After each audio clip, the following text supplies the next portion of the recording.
Assalamualaikum warahmatullahi wabarakatuh. Kami dari kelompok 4 manajemen data akan menjelaskan mengenai transformasi data dengan SPSS. Sebelumnya saya akan memperkenalkan diri saya dan teman-teman saya.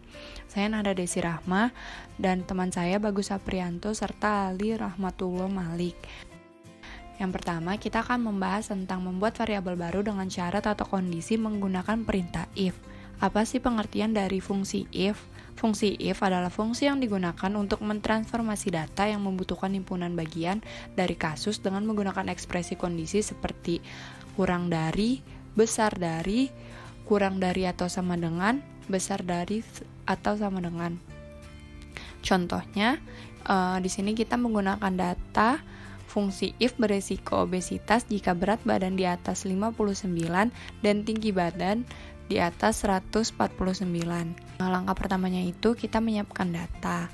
Setelah datanya sudah ada, datanya itu terdiri dari tinggi badan dan berat badan. Lalu kita bisa mengklik transform dan memilih compute variable. Mengisi kata resiko pada kolom target variable, lalu mengetik angka 0 pada numeric expression, kemudian klik OK.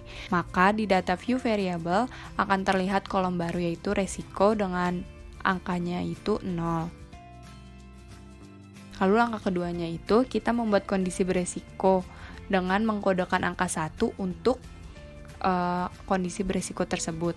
Kita akan memilih kembali menu transform lalu memilih compute variable. Ketik resiko pada target variabel, lalu mengubah angka 0 menjadi angka 1 pada numeric expression, kemudian diklik if.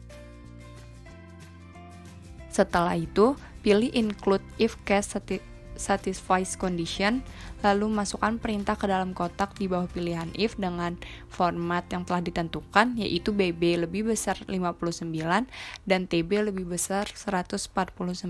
Lalu klik continue dan akan muncul kolom change existing variable.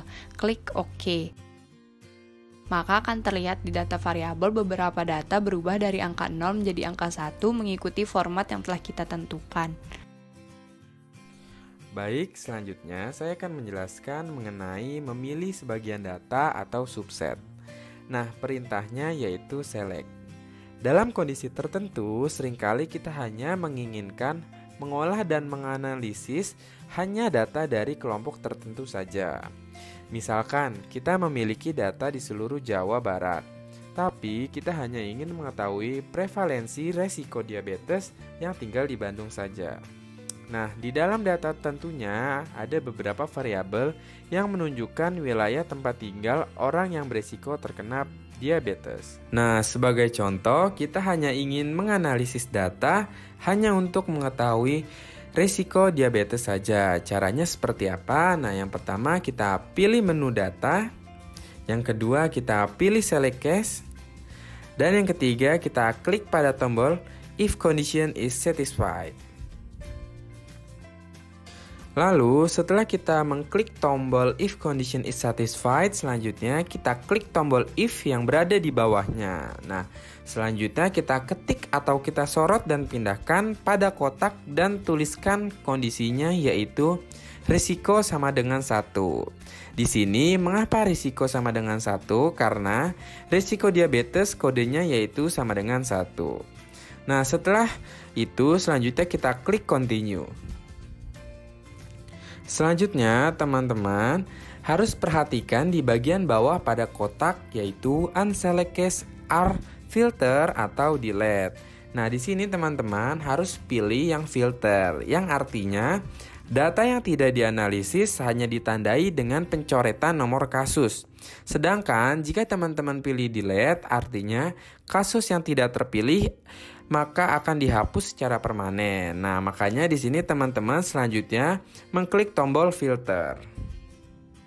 Nah, jika sudah mengklik tombol filter, selanjutnya klik OK. Nah, sehingga teman-teman dapat kembali ke data editor. Nah, perhatikan pada data editor ada beberapa kasus yang tidak terpilih atau dimatikan yang ditandai dengan pencoretan nomor kasusnya.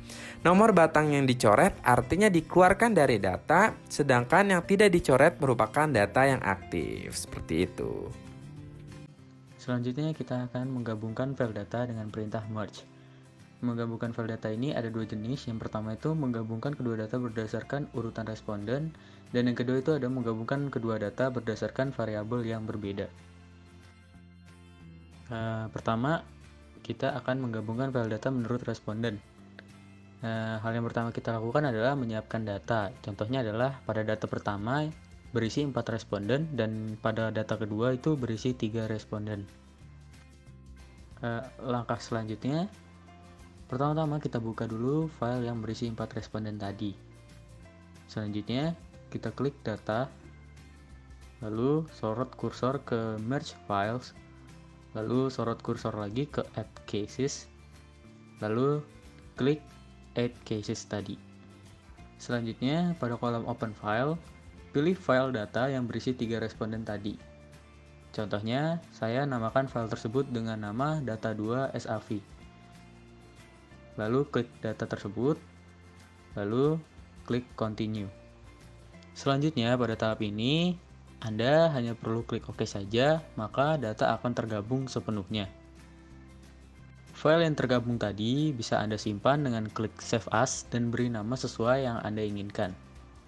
Berikut adalah gambar data yang sudah tergabung. Selanjutnya kita akan menggabungkan file data menurut variabelnya. Yang pertama-tama kita siapkan dahulu datanya.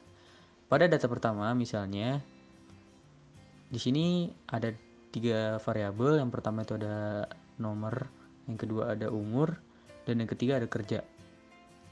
Dan pada data yang kedua itu terdapat 4 variabel. Yang pertama itu ada nomor, yang kedua ada seks atau kelamin, yang ketiga ada berat badan, dan yang keempat ada tinggi badan. Selanjutnya, data yang siap tadi kita buka salah satunya, misalnya data yang berisi 3 variabel tadi kita buka di SPSS. Selanjutnya, klik data, lalu arahkan kursor ke arah merge files, lalu arahkan lagi kursor ke arah add variables, lalu klik. Selanjutnya, Anda pilih data yang ingin digabungkan. Saya ambil contoh, data tersebut bernama untitled 5 SAV yang berisi 4 variabel tadi. Kita klik data tersebut, lalu kita klik continue. Selanjutnya pada langkah ini di layar Anda akan muncul gambar seperti gambar yang ada dalam video. Pada tahap ini Anda hanya perlu klik OK saja.